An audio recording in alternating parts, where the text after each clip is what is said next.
Hola, ¿qué tal? Buenos días, tardes ya, noches de brujas ya. ¡Qué bárbaro! Mi nombre es Romina Flowers y bienvenidos una vez más a la transmisión marciana o espantada. La transmisión Spooky Month. El día de hoy venimos a seguir esta conversación que hemos tenido durante todo el mes de octubre sobre nuestro queridísimo monstruo de Frankenstein y sobre lo monstruoso. Nos encanta en esta administración lo monstruoso. Y lo que nos muestren también, andamos de mostronas, también nos encanta. Pero el día de hoy venimos a platicar un poco sobre esta historia de la criatura de Víctor Frankenstein. Esta idea de cómo lo queer y el terror siempre han estado caminando junto con pegado. Pareciera que fueran primos hermanos y es muy interesante el poder entender por qué. Y luego les platicaremos un poquito de todo esto, entenderemos un poco por qué estas disidencias recaen en lo monstruoso, como desde mediados del siglo XIX, finales del siglo XVIII, principios del XIX, hasta entrando en el siglo XX, pues el terror y la novela de terror fue siempre un vehículo muy transgresor y que muchos artistas y muchos creadores que estaban pues dentro de la comunidad LGBT, LGBTQI+, usaban este medio para poder expresar sus vivencias, lo que sentían, lo que les aterraba, sin tener que, enfrentarse a las críticas de la sociedad porque eran homosexuales, o desviadas, o lenchos, o transexuales, o monstruosos. Pero hablemos de la criatura de Víctor Frankenstein. Pero no nuestra versión que hizo nuestro querido señor que huele a hotcakes, Guillermo del Toro. Que como estamos grabando esto en los días del futuro pasado, no hemos visto la película, porque todavía no sale.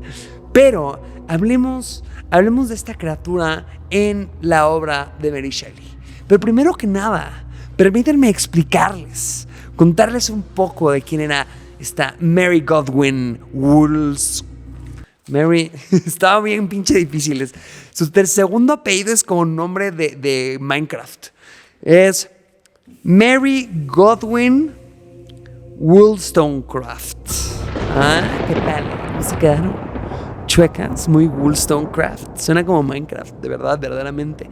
Conocida también como Mary Shelley, es la autora detrás de esta obra llamada Frankenstein o el moderno Prometeo, que empezó todo este género de la ciencia ficción. Está cabrón que tú solita con tu novela de Wattpad en 1800 hayas empezado todo un género literario. Pero, ¿quién era Mary Godwin Wollstonecraft, conocida como Mary Shelley? Pues bueno, sus papás eran dos personas sumamente interesantes. Su mamá está, aquí lo tengo, Mary también, Wollstonecraft, es una de las pioneras del feminismo moderno. Escribió en 1792 La Vindicación de los Derechos de las Mujeres, o sea, una obra pivotal dentro de estos inicios del feminismo y del feminismo blanco en Inglaterra y todo esto, pero pues una figura muy importante. Su papá fue un pensador pues también muy radical. Su papá, William Godwin, un pensador muy, muy radical como para su época, siguiendo también como estas tendencias de querer empoderar a la mujer, de estar pues pensando como todo en estas pues las guerras de independencia, todas estas cosas como de la democracia y demás. Un pensador muy radical. Y pues bueno, pues tuvieron a su hija Mary Godwin Wollstonecraft, conocida como Mary Shelley, que cuando les cuento ahorita de ella van a decir como, güey, ella no solo empezó un género literario, es la gótica culona más brutal que he escuchado en la historia, porque sí, la gente en el periodo gótico y romántico pues era bastante brutal, ¿no? Dentro de las cosas que pasaron en la vida de Mary, de nuestra querida Mary, tenía un corderito.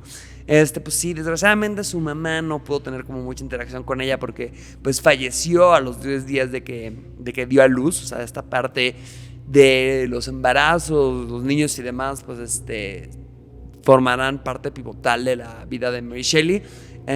Nuestra querida mujercita perdió su virginidad con su esposo Percival Shelley, nada más y nada menos que encima de la tumba de su madre. O sea, no hay nada más gótico y brutal que eso. O sea, encima de la tumba de tu querida madre te desfloraron, ¿no? Pues entonces también, pues ella pues vivió también pues, siempre muy enamorada de su esposo Percival, que tenía un gran amigo. Eran súper cuate de Lord Byron.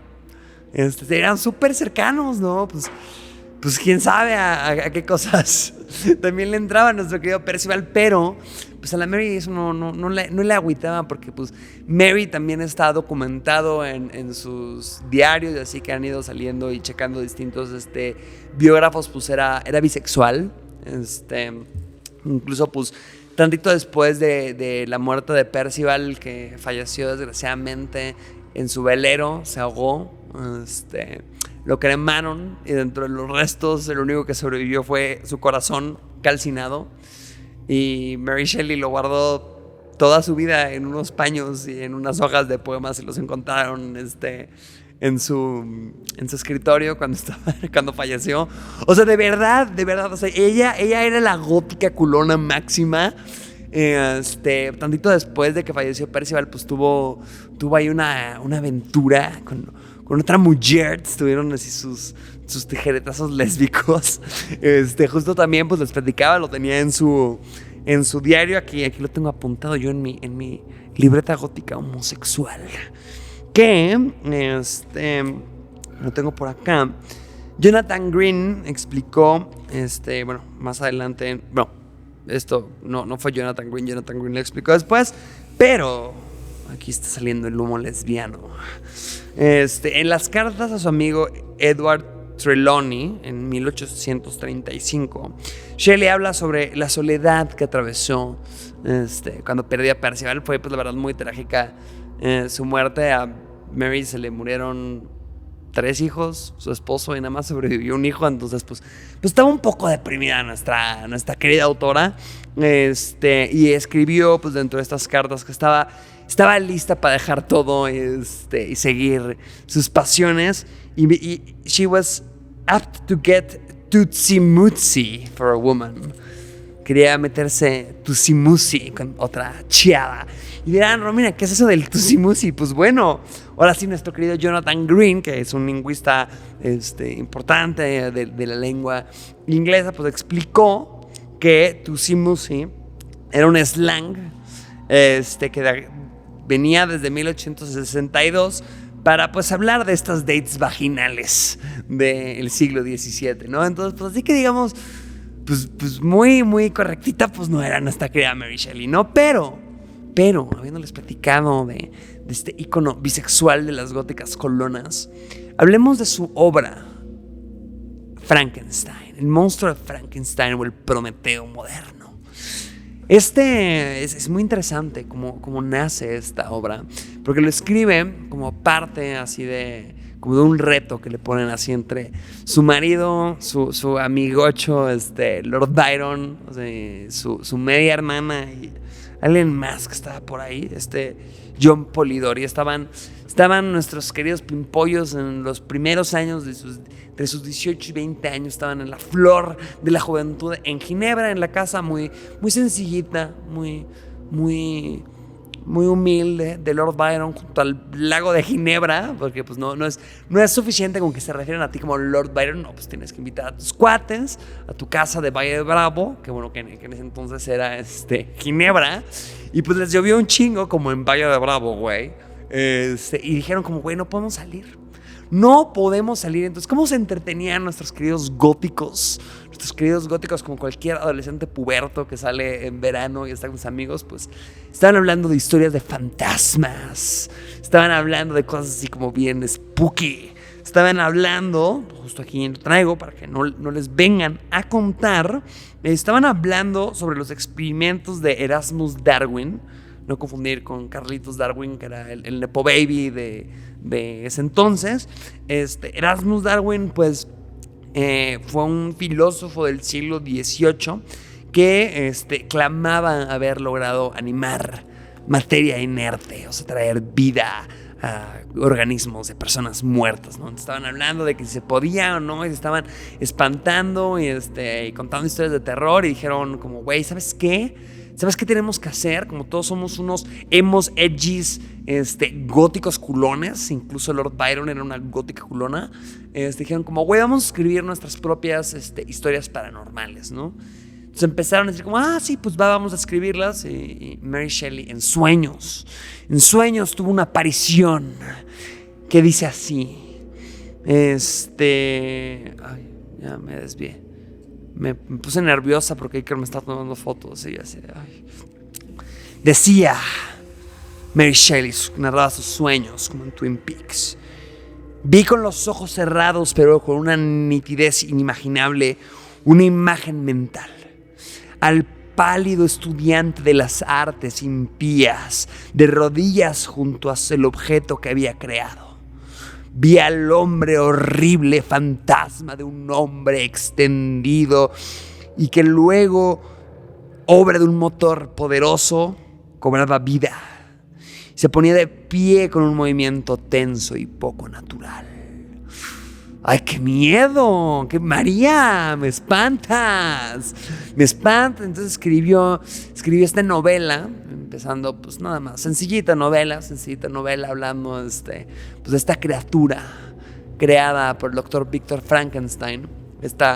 Su obra pues critica mucho pues toda esta parte también de la ilustración y el positivismo y todo este auge de la revolución industrial y las ciencias naturales, en donde pues la ciencia, el progreso y la medicina parecía que estaban volando muy cerca del sol, que estaban queriendo jugar a Dios, que estaban queriendo como ir en contra de la naturaleza, ya sea para como ir en contra de las enfermedades y jugar a Dios y acabarse con los recursos y no tener ningún respeto por la naturaleza humana o de los recursos con tal de lograr el progreso. Aquí apesta a capitalismo y a revolución industrial. Entonces pues está pasando todo esto.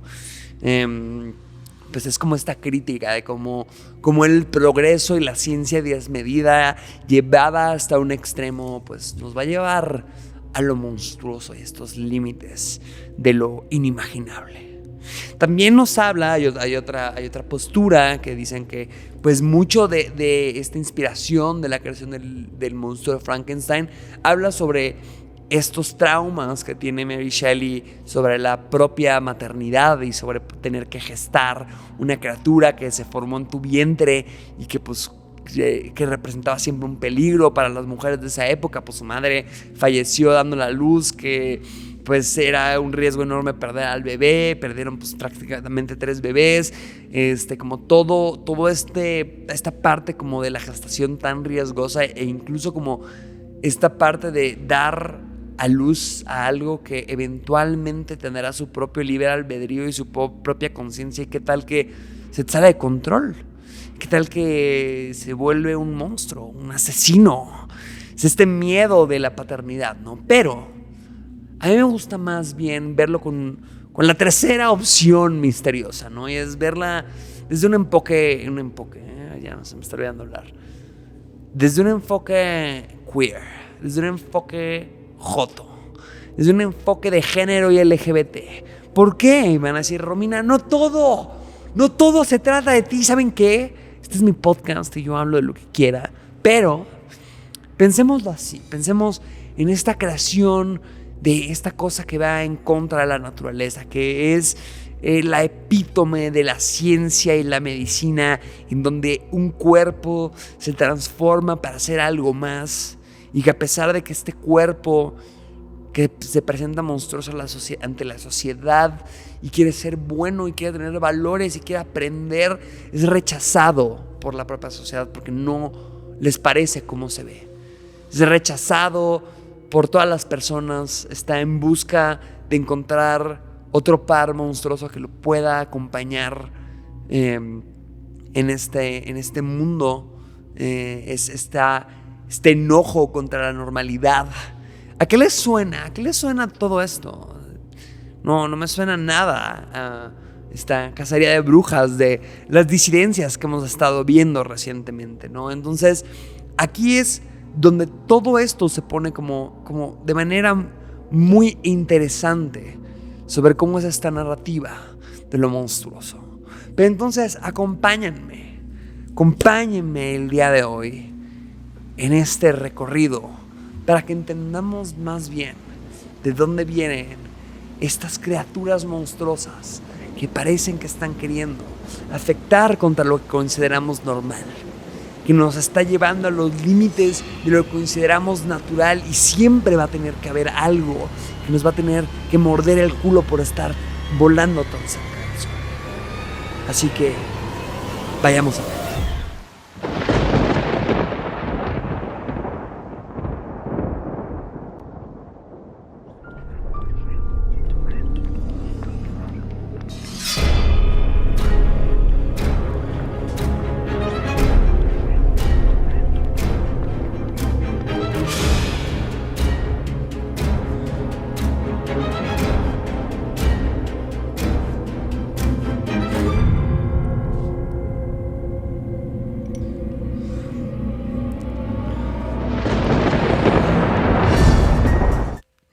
Ya, mucho mame, ya, Victoria, te están viendo tus hijos, güey.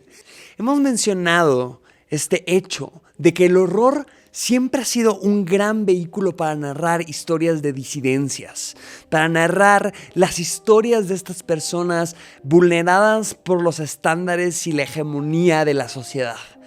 Si nos vamos a finales del siglo XVIII y a principios del siglo XIX, como lo estábamos platicando, era una época de total progreso, no solamente científico, sino médico, sino productivo. Estaba empezando la revolución industrial, estaba llegando esta luz de la ilustración, estaban llegando estos conocimientos que regresaban de los grandes pensadores de las culturas grecorromanas que después de la Edad Media habíamos empezado a ver con una nueva luz. Empezábamos a notar las ciencias naturales, empezábamos a notar que todo el mundo se podía explicar a través de la ciencia. Pero, ¿qué pasaba con la sociedad? Estábamos viviendo, bueno, no estábamos porque pues no éramos nosotros, pero la sociedad principalmente occidental estaba atravesando el periodo de la época victoriana, principalmente este imperio en donde no se ponía el sol. Y como lo hemos mencionado en otras ocasiones, ¿qué era lo que caracterizaba perfectamente a la época victoriana? Pues la represión.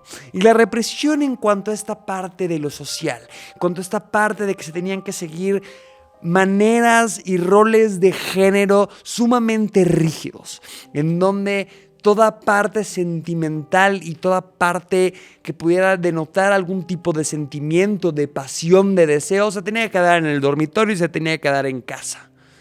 El inglés promedio o el ciudadano promedio de Europa durante esta época tenía que vivir totalmente subyugado a estas normas sociales.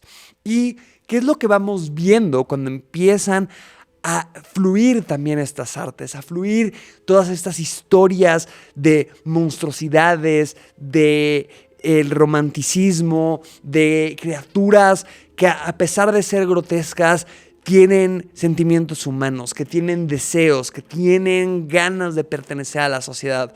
Pues eso suena muy gay, si ustedes me preguntan, esto de tener sentimientos. Y pues sí, la verdad es que sí era así. Si estamos tomando en cuenta cómo era la vida de una persona homosexual, trans, que fuera parte de cualquiera de estas disidencias, pues era totalmente mal visto. Podías acabar en la cárcel, como acabó pasando en 1890, casi principios del siglo XX con el juicio de Oscar Wilde. Pero vayámonos un poquito más atrás. Voy a platicarles un poco de estos autores románticos que tuvieron que empezar a utilizar el miedo y el terror y el horror como un vehículo para narrar cómo se sentían bajo el yugo de esta sociedad tan marcada por los roles de género, ¿no? Aquí, en el estudio donde la luz apenas nos da puedo platicarles desde la libreta homosexual, muy literalmente y muy ad hoc con el tema, sobre algunos autores. Pues bueno, esto a finales de 1700, principios de 1800, tienes autores en esta parte europea occidental como Matthew Lewis, William Thomas Beckford y Francis Lantham, que eran hombres homosexuales y tuvieron que empezar a escribir sobre estas vivencias, esta parte del deseo carnal, esta parte de querer estar con algo que fuera mal visto a través del horror. Después empezamos a ver cómo con el lanzamiento y la publicación de estas novelas como Frankenstein, como tuberculosis nos está dando ya aquí, pero como Frankenstein, como Drácula, como el extraño caso de Dr. Jekyll y Mr. Hyde, que empezamos a ver cómo se van notando estos tintes de cosas que van un poco fuera de la norma. Empecemos por el último ejemplo de Dr. Jekyll y Mr. Hyde. El Dr. Jekyll logra generar una pócima que al tomársela logra desinhibirlo de todas estas normas sociales y genera este monstruo, este ratero, esta rata de 2 patas conocida como Mr. Hyde. Incluso se generó una película en 1970 que se llama Dr. Jekyll y Sister Hyde, que pues, ¿de qué te habla? Pues de que cuando se tomaba la pócima, no solamente se convertía en este monstruo, sino se convertía en una mujer.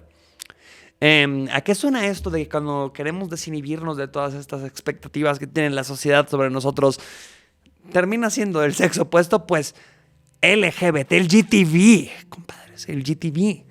Hablemos de Carmilla, esta obra de, no me he acordado bien del nombre, pero de el escritor irlandés Le Fanu, creo que se llama Le Fanu, que Carmilla pues era una vampiresa homosexual con temas súper lesbianos y que pues también pues esta parte también de los vampiros como en Drácula de Bram Stoker y la tuberculosis que me está dando tienen tintes sumamente homosexuales, como cuando llega Jonathan Hooker a hablar con el conde Drácula y llegan también sus vampiresas a querérselo comer y dicen: no lo toquen, ese hombre es mío, mío, mío, mío, como dice la canción.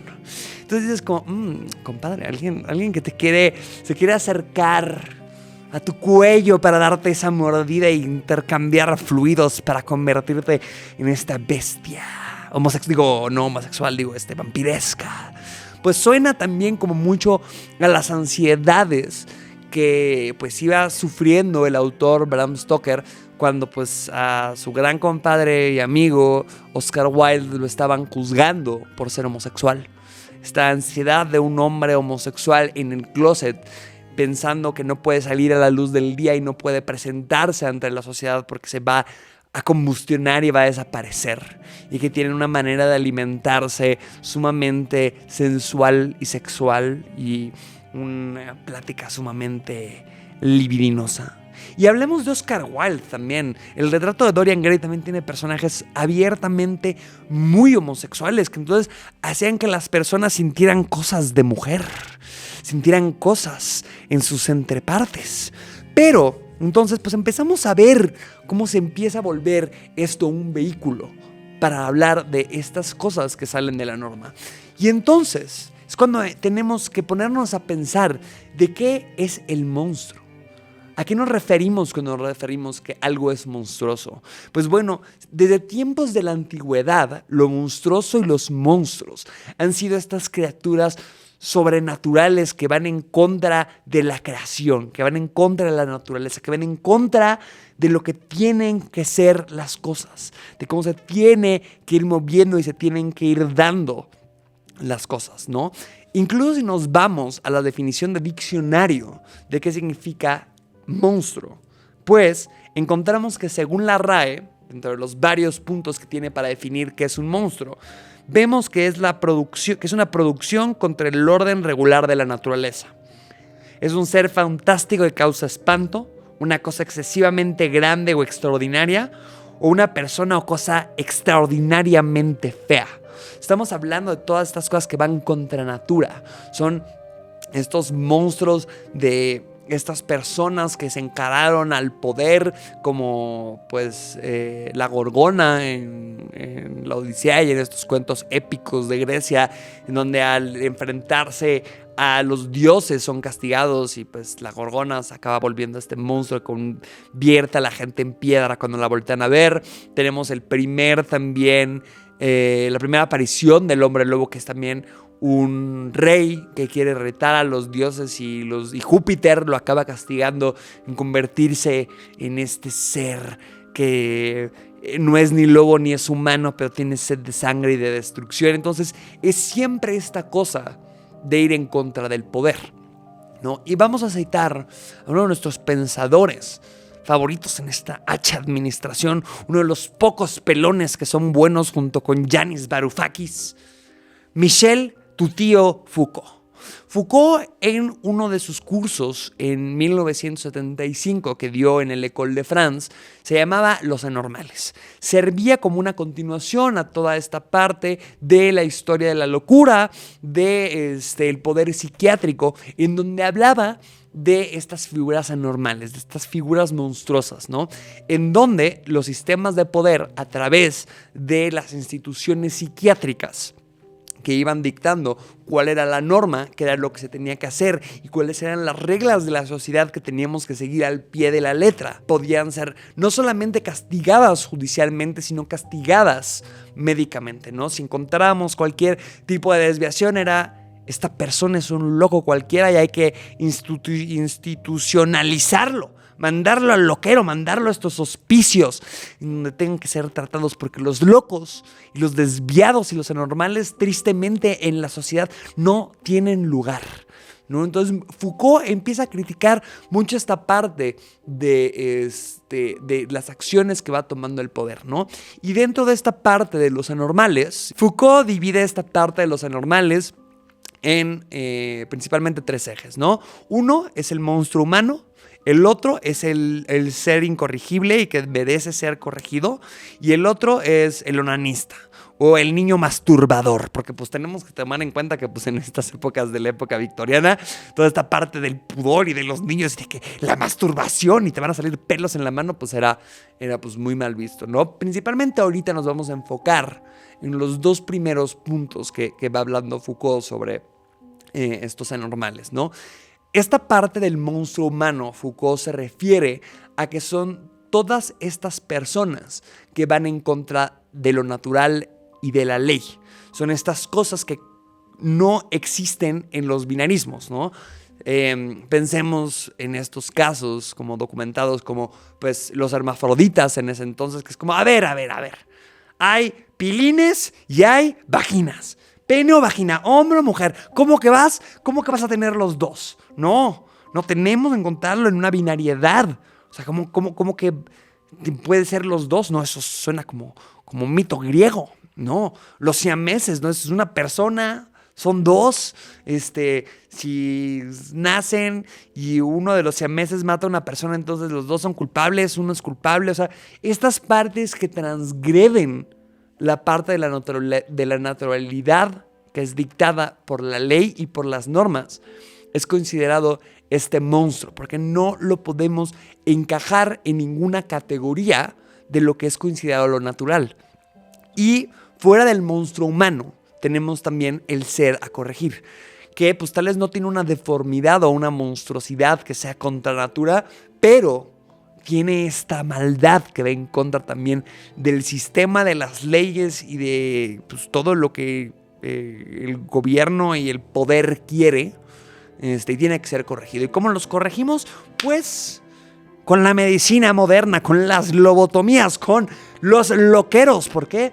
Porque entonces no pueden tener cabida y tienen que ser corregidos, ¿no? Entonces hablamos de los manicomios, hablamos de las cárceles, hablamos de todos estos lugares que tienen que hacerse para ejercer pues lo que el poder y las instituciones de poder dictan que es lo que hay que seguir, ¿no? E incluso también pues estas figuras como del rey idiota, del rey que sale desnudo a la calle, como entender esta parte, no, son desviaciones totales, ¿no?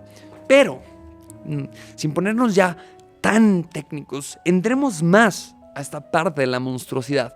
Y hay un ensayo que es parte del libro de Monster Theory, publicado en 1996 por, no es Jonathan Harker, pero sí se llama Jonathan Joel Cohen. Que hemos chingado, citado un chingo de Cohens en esta hacha administración. Ay, mi tuberculosis. Producción, necesito un pañuelo para vomitar sangre. Pero, no se llama Jonathan, ven, ya la tuberculosis me está afectando mi cerebro de mujer. Se llama Jeffrey Joel Cohen. JJ Cohen, porque era muy J, no es cierto. Qué simpática soy, ¿no? Incluso hasta para ser una desquiciada científica victoriana llamada Victoria Frankenstein, soy icónica y sumamente simpática. Pero, Jonathan Cohen, en el primer capítulo de este libro llamado Monster Theory, propone que hay 7 ejes. Jonathan Joel Cohen propone en la primera parte de su libro que hay 7 ejes principales en los que podemos definir qué es esta criatura de lo monstruoso, ¿no? Tomando como contexto, pues que este libro lo escribe en los 90s, finales ya del milenio, del siglo XX, en donde pues estamos viviendo un cambio de batuta muy fuerte, ¿no? Estamos no solamente viendo cómo es pues toda esta caída del muro de Berlín y el fin de la historia del Francis Fukuyama, amigo del podcast. Estamos viendo cómo están pasando como todas estas cosas. Judith Butler publica sus obras sobre el género. Empezamos a ver que hay muchísimo movimiento pues con estas cuestiones de la comunidad LGBTQI+. Estamos a la mitad, en medio de pues toda esta crisis del SIDA y demás, y pues dentro de todo esto nos empezamos a cuestionar pues qué es lo que arma la sociedad, qué es con qué bloques está armado este Lego de la sociedad, ¿no? Y nos vamos dando cuenta que estas nociones de la cultura, de la identidad, del género, de todo, no son un monolito, sino son muchas partes que van variando y se van intercambiando y conviviendo de alguna manera para pues crear lo que vemos hoy en día, ¿no? Entonces, teniendo esto en cuenta, nos vamos dando cuenta que estas combinaciones pueden ser sumamente monstruosas. Claro que sí, de mujer. Y entonces empezamos a ver estos ejes, ¿no? Bear with me, aguántenme las carnes porque vamos a estar leyendo la libreta homosexual porque no les quiero dar los datos incorrectos. Pero el eje número 1, tenemos aquí las notas de Frankenstein. Entonces, estas 7 tesis. Número 1. El cuerpo del monstruo es un cuerpo cultural. ¿A qué nos referimos con todo esto? Es que el monstruo nace en una intersección, ¿no? Incluso hasta cuando hablamos de Drácula, ¿no? Y de los vampiros, ¿no? Pues cuáles son las maneras en las que tenemos que... Zacarías es un ruido muy cagado y me distrajo. Pinche Zacarías, güey. Pero... ¿cómo matamos a un vampiro? Pues no, clávale una estaca en el corazón y entiérralo en una intersección de caminos en donde, porque si sale no sepa por dónde llegó. Entonces, pues sí, es esta misma intersección de caminos en donde vamos viendo pues los miedos y las ansiedades que vamos teniendo en ese entonces, ¿no? Al final, pues para que nazca el monstruo tiene que tener estos ejes y estas intersecciones de la cultura en donde se va creando el cuerpo del monstruo, ¿no? Número 2. El monstruo siempre escapa. Hablemos de las películas de horror. ¿En qué película de horror han visto que matan al monstruo y no regresa? Siempre tenemos una secuela. Siempre.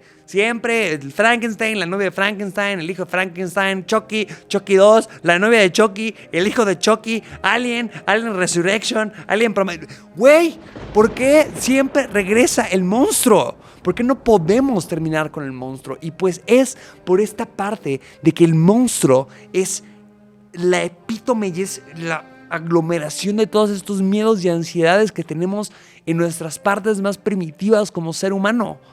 Estos miedos, estas violencias, todo esto, estas ansiedades, pues no desaparecen. Se van transformando a lo largo de la historia y cuando parece que hemos encontrado la manera en la que podemos solucionarlas, hablé como yucateca. El monstruo siempre regresa, ¿no? Por eso, aunque Ripley abre la bóveda de la nave y el pinche alien sale volando y explota, tenemos Aliens 2 y a pesar de que Ripley le dice, aléjate de ella, perra sucia, y se quiebra todita a la Alien Queen, tenemos Alien 3 y vemos que regresa todavía. O sea, el monstruo siempre va a regresar. ¿Y por qué también siempre va a regresar el monstruo? Pues nos abre el punto a la tesis número 3. El monstruo anuncia la crisis de las categorías. El monstruo se rehúsa a morir porque no podemos categorizar al monstruo. Como estos miedos y estas ansiedades van evolucionando, no podemos categorizar de qué manera nos va dando miedo este monstruo. No podemos categorizar rápidamente, pues qué es, ¿no? Porque pues es un hombre lobo, pues es hombre o es lobo, ¿no? O sea, está muerto o está vivo, es consciente, ¿no? O sea, como no tenemos estas maneras de poderlo catalogar, pues la idea no va a poder desaparecer, ¿no? Tesis número 4. El monstruo habita en los umbrales de la diferencia. Ok. ¿Qué significa esto? Victoria Frankenstein, explícanos.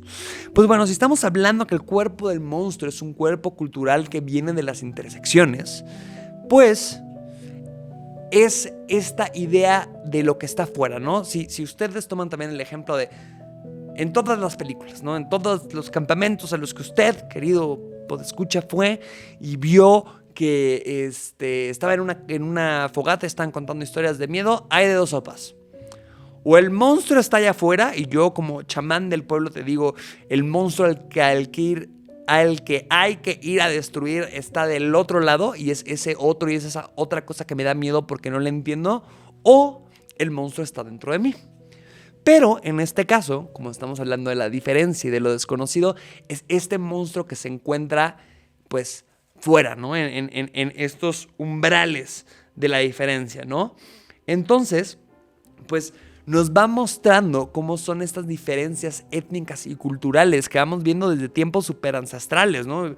Vamos a citar a la Biblia, ¿no? En esta parte en la que decían en el Antiguo Testamento de que tuvieron que ir, o sea, justo antes del libro del Éxodo, cuando está terminando el Génesis, hablan de como todas las proezas y cosas que hizo la comunidad de Abraham, ¿no? Y los descendientes de Abraham, cómo fueron a luchar contra estos gigantes en Canaán para ir a reclamar la tierra prometida. Güey, eran nativos de ahí, pero no tenían que decir que eran unos gigantes que había que destrozar, ¿no? A la mitad de las cruzadas, ¿no? Pues, ¿quién es el enemigo? Pues los musulmanes, ¿no? Es que los güeyes están invocando al demonio y son demonios, están poseídos y hablan en lenguas, no tenemos que ir a luchar contra ellos.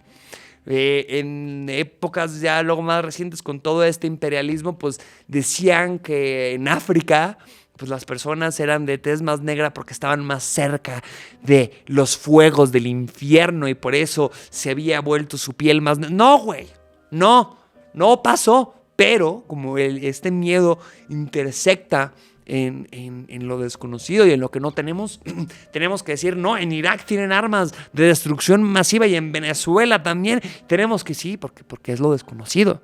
El monstruo habita en esos umbrales. Y como habita en esos umbrales, nos lleva también al punto número 5, que es el monstruo custodia los límites de lo posible, ¿no? Si estamos hablando... se deshizo mi corbata, muy bonita. Si estamos hablando de cómo se usaban también las criaturas monstruosas en la Edad Media, ¿no? Se usaban en los mapas cartográficos para decir que no podías irte más para allá en el barco porque iba a llegar el Leviatán y te iba a comer. Y te ibas a caer al fin del mundo, te ibas a encontrar a los gigantes que custodian los límites de la realidad, iban a acabar contigo. O si se iban a Asia, iba a haber dragones custodiando el oriente y se los iban a comer. O Jurassic Park, que es como, güey, vamos a analizar y llevar esto lo más lejos y jugar a ser Dios. Y los dinosaurios, por jugar con la curiosidad, se comen todo. Pues sí, o sea, como... el monstruo es esta parte que separa lo posible de lo imposible y lo que no entendemos, la curiosidad mató al gato y la curiosidad siempre va a estar castigada más que premiada. ¿Por qué? Porque vamos a regresar a lo mismo. A los sistemas de poder no les conviene que usted se esté rascando la costrita que tiene. A usted no le conviene que estar yendo a mezclarse con los aborígenes de allá, porque usted me va a poner a mí en un 4 y esto me va a poner pues muy incómodo, ¿no? Y me vas a representar un riesgo contra mí y contra lo que el poder representa, ¿no? Entonces, si estamos hablando que habitan en estos límites de lo desconocido, pues nos limitan a que podamos pues explorar más en la intelectualidad, en la sexualidad, en el deseo.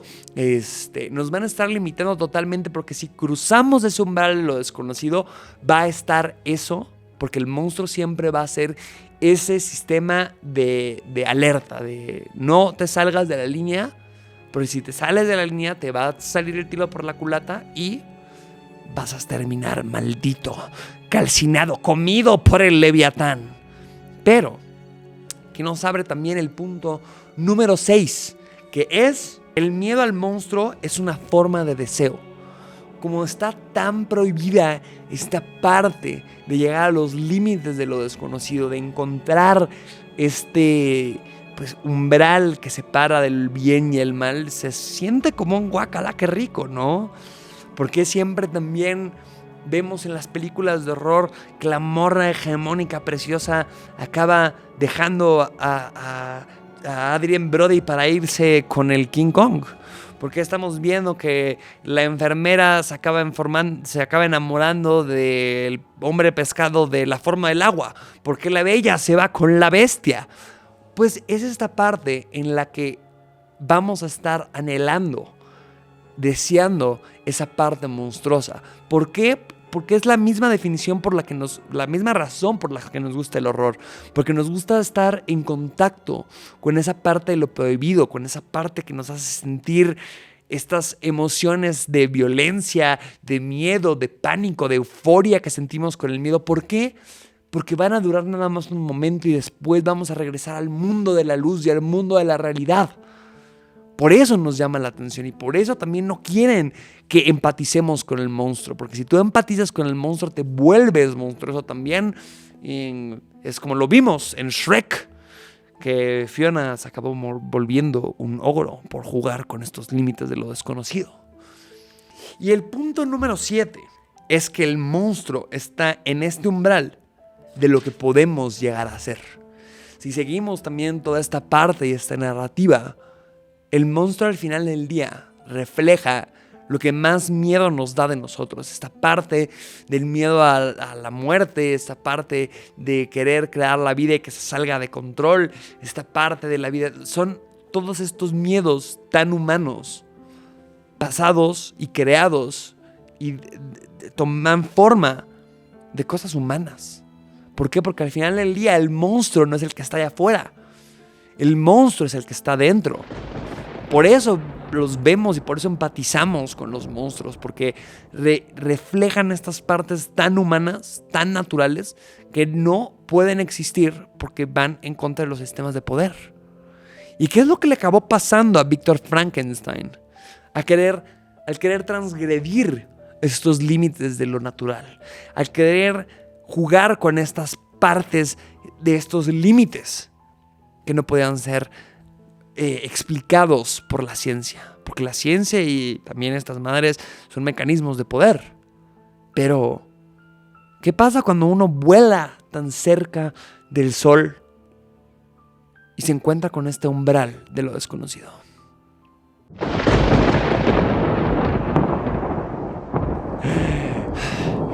Noches de estudios sin parar.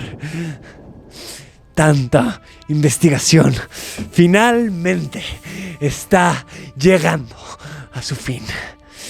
Yo, Victoria Frankenstein, voy a lograr lo imposible. Crear a la vedette más icónica del mundo. No es cierto. Nada más quiero crear vida. Porque pues nada es más heterosexual que poder crear vida tú solo en tu laboratorio con tu ayudante. Claramente no tenía ningún dejo homosexual. Bueno, de hecho, quien grabó la primera película de Frankenstein para Estudios Universal era un director de cine homosexual. Y dicen que gran parte como de las interpretaciones del monstruo, esto como fun fact, que no sé, que no tiene mucho que ver con el personaje en el que me estaba metiendo, tiene que ver con eso, porque sí, dos güeyes encerrados en un laboratorio crean la vida. ¿Qué hay más homosexual que eso? Pero, como les había dicho, yo, Victoria Frankenstein, voy a crear la vida. Ya. Mucho mame. Pero hablemos de la criatura de Frankenstein. Hablemos de este cuerpo creado, moviéndose de algo para lo que había sido creado, había tenido una función en el mundo, terminó su función y fue traída de vuelta con una nueva identidad y con una nueva función, alterando totalmente lo que la naturaleza había planeado para este cuerpo. ¿A qué les suena eso? ¿No apesta un poco a transgeneridad? Algo por lo que me gusta mucho el monstruo que tengo acá es porque de alguna u otra manera me recuerda a mí misma. El monstruo de Frankenstein es esta criatura que fue armada de retazos de piel que tenían un propósito y que fueron cambiados y alterados para servir otra función. Y esto no solo lo digo yo. La verdad es que no. Me encantaría ser tan brillante como para haber llegado a esas conclusiones yo sola.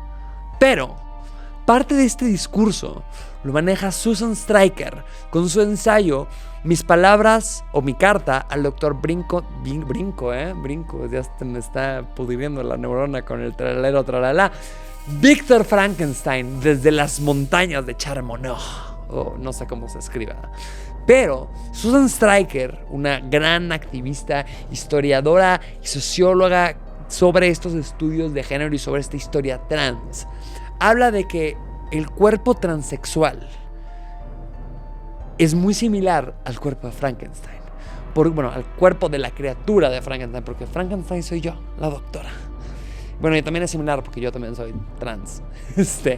Pero, pues al final del día es este cuerpo que fue alterado.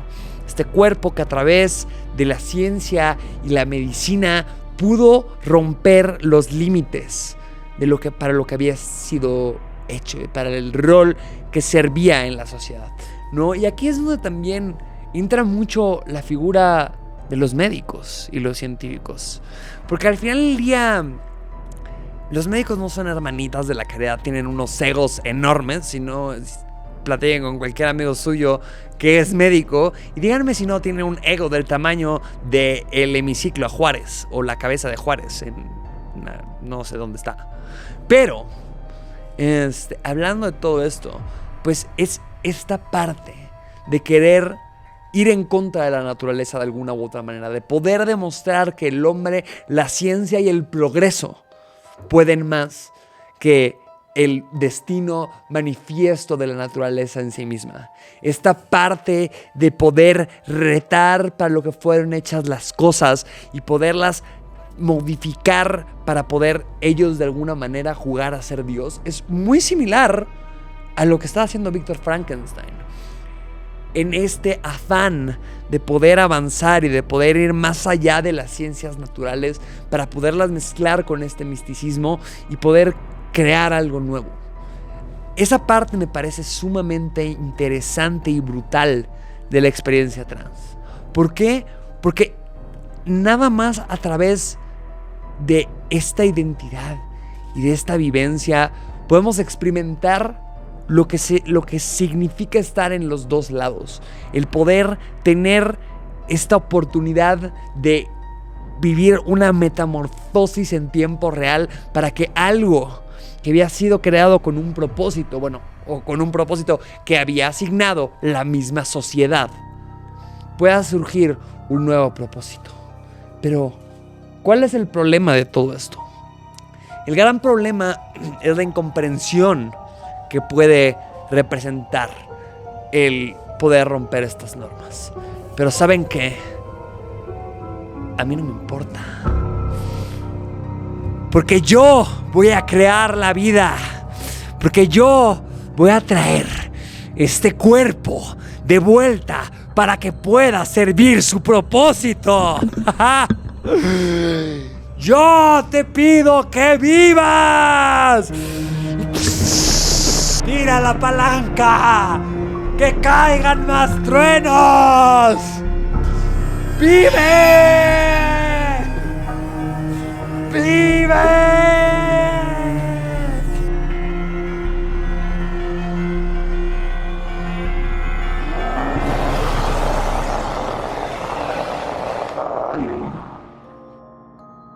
No, no, esto no tenía que pasar. ¡Atrás, monstruo! ¡Atrás!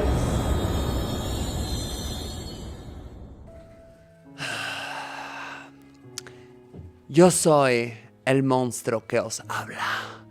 Yo soy esta creación de tejido humano cortado y vuelto a coser que se está parando frente a ustedes.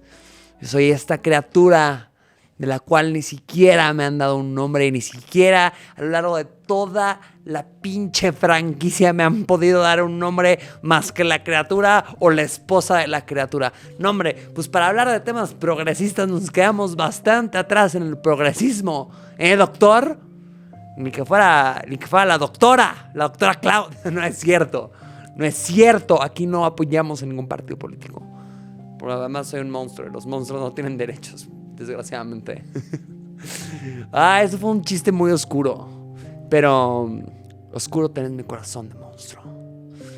Es muy complejo después de haber analizado todas estas cosas que integran a la monstruosidad y que integran a todo esto que sale de la norma como algo monstruoso y que tiene que ser destruido, intentar existir en un mundo. Una de las partes que más me impactó volviendo a leer esta obra de Mary Shelley es el discurso y el monólogo que tiene la criatura con su creador.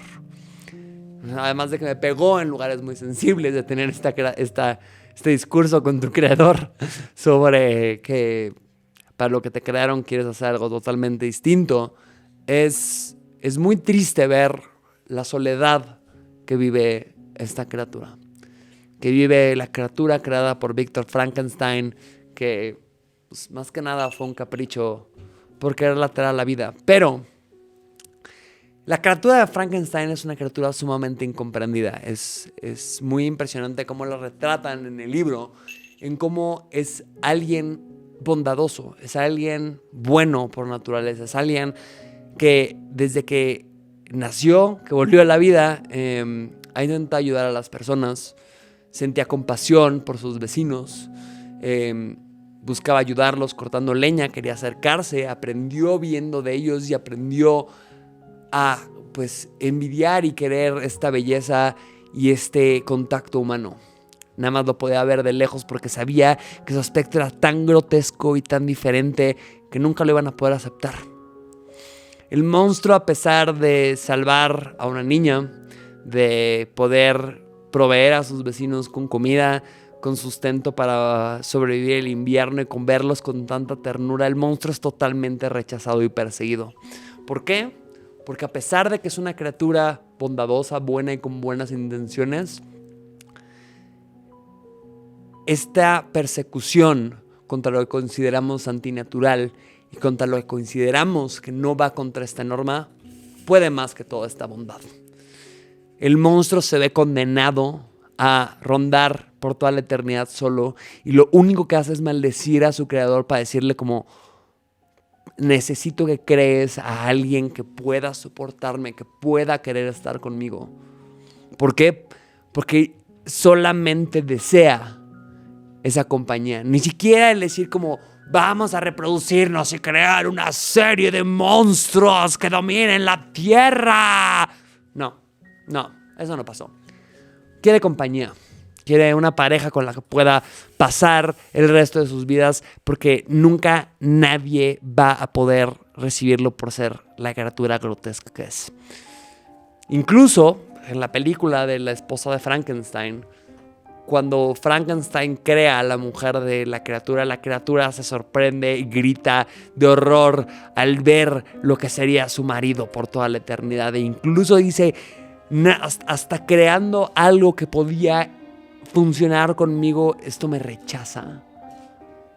Y creo que en mi experiencia y lo que me ha tocado ver es muy similar a la vivencia de muchas de las personas de la comunidad LGBTQI+, principalmente también esta parte de la población trans. Yo, como la criatura que soy, reconozco que he crecido y que he estado en un lugar de mucho privilegio, que he estado en un lugar en donde mi familia me ha podido aceptar con todos los retos que ha representado, que puedo tener pues sustento de distintas maneras, que puedo tener una plataforma, que puedo tener pues muchos de estos recursos para poder estar platicando con ustedes en estos momentos.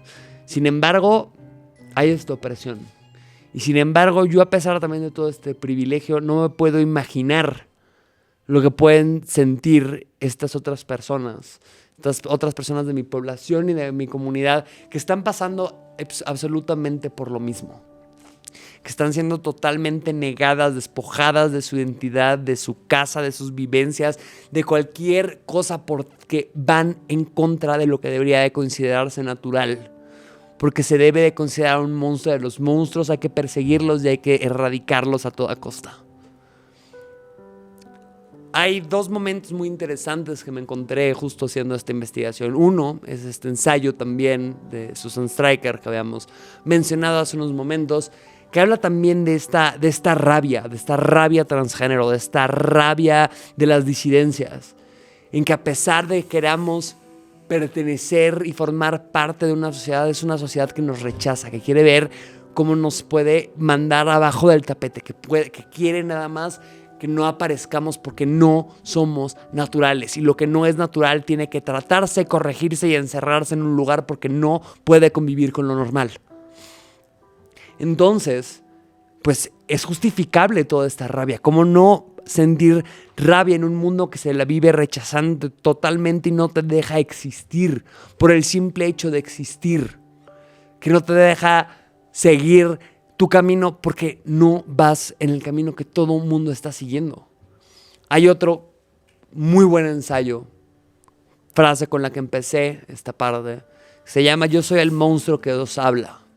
Es un discurso de Paul B. Preciado que dio en el 2020, si no me equivoco, frente a una comunidad de más de 350 psicoanalistas, en donde justo, Paul B. Preciado, en contexto, es un hombre transgénero, es un hombre trans, que justo toca esta parte de decir, yo soy esa criatura que ustedes crearon. Yo soy esta criatura resultado de estas normas que dictó el poder psiquiátrico, a decir que todo lo que iba fuera de la heteronorma y todo lo que tenía que ver con esto era una enfermedad, era una enfermedad mental, tenía que ser corregida y tenía que ser tratada. Tenía que ser tratada en un hospicio, tenía que ser corregida a cualquier costa, y eso, una neurosis o cualquier cosa. Yo no sé de términos psicológicos, yo soy un monstruo, nada más. Soy la mostra que baila. Pero pues sí, es enfrentarnos frente a esta noción que nos está queriendo subyugar totalmente, que está queriendo acabar con este discurso. ¿Por qué? Porque no va con la norma. Y entonces después, cuando tenemos la entereza en decir como ya, y enfrentarnos y enfrentar este enojo, esta rabia, es nuestra culpa. Es que tenemos que ser más tolerantes. Es que tenemos que poner la otra mejilla totalmente. Es que estamos dándoles el privilegio de poder existir junto a nosotros. Estamos dándoles el privilegio de que puedan estar en esta sociedad. Porque al final del día vas en contra de la naturaleza y te tienen que perseguir. Es totalmente desolador cómo el monstruo no iba a decidir acabar con todo lo que a su creador le daba paz si al traerlo a la vida lo condenó totalmente a una eternidad de sufrimiento y de soledad. Y aquí es cuando tenemos también que cuestionarnos estas cosas. ¿Dónde realmente habitan estos monstruos? Son estas personas que por querer seguir viviendo sus vidas y no querer tomar decisiones drásticas de no existir en este mundo, deciden tomar la decisión sumamente pensada y difícil de tener que atravesar los umbrales del género. Son estas personas que vamos viendo que tienen que estar sufriendo violencia, que tienen que estar sufriendo humillaciones, problemas para conseguir una casa, un trabajo, nada más porque se sienten atraídas a las personas del mismo sexo. Tenemos que estar prohibiendo totalmente de esta normalidad, de estos privilegios, de esta oportunidad de poder formar una familia, de poder tener acceso a derechos humanos básicos, nada más porque no se ven como queremos. Entonces, siguiendo esta lógica, ¿dónde habita el verdadero monstruo? ¿El monstruo es el que está allá, el que se ve distinto a mí? ¿O el monstruo es el que está dentro, que está siguiendo estas normas que atentan contra la naturaleza y la dignidad humana de las personas que nada más están existiendo por querer existir? Esos deberían de ser los verdaderos monstruos. Esas son las verdaderas cosas que nos deberían de aterrar. Cualquiera de estas cosas que vaya en contra de la dignidad humana. Pero bueno, al final del día, a los monstruos y a los desviados no hay que hacerles caso. Hay que ponerlos hacia un lado y dejarlos que se aíslen totalmente en una montaña en el Ártico. Es muy triste el final de este libro, el final de esta novela. La criatura se ve totalmente destinada a estar huyendo por toda la eternidad, persiguiendo a su creador con tal de no estar solo. Pero creo que abre también la oportunidad a vivir estas monstruosidades. Tomar el estandarte de lo que pudiera considerarse monstruoso, de lo que pudiera considerarse distinto y abrazarlo.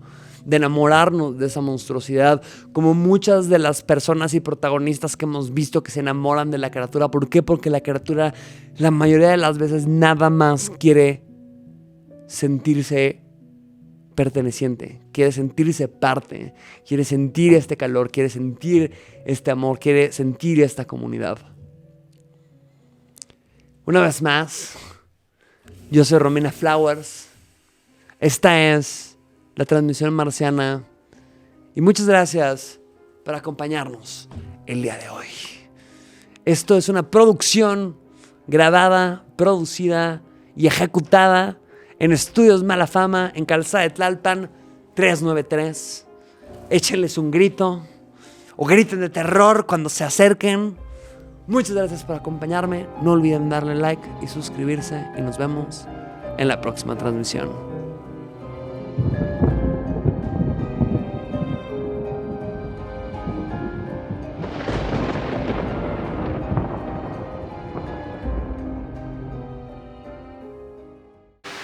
Volteen.